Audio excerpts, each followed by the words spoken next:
চারিদিকে শুধু পান্ডা, যদিও এগুলো আসল নয় বরং পান্ডার অবয়ব। স্থানীয় সময় সোমবার হংকংয়ের বিমানবন্দরে পান্ডা গো নামের প্রদর্শনীর উদ্বোধন করা হয়। এই উপলক্ষে হাজারো কৃত্রিম পান্ডা তৈরি করা হয়। হংকংয়ের পর্যটক ও বাসিন্দাদের জন্য এই আয়োজন করা হয়েছে।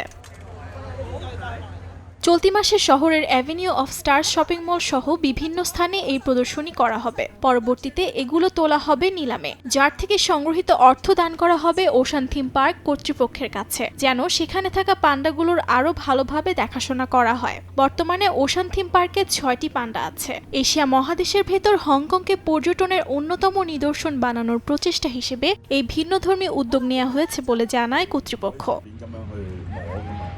পান্ডার উৎপত্তি চীনে, তাই পশুটিকে অনানুষ্ঠানিকভাবে দেশটির জাতীয় মাস্কট হিসেবে তুলে ধরা হয়। বিভিন্ন দেশের সঙ্গে রাজনৈতিক সুসম্পর্ক বজায় রাখার জন্য বেইজিং পান্ডাকে একটি বিশেষ হাতিয়ার হিসেবে বহু বছর ধরে ব্যবহার করে আসছে।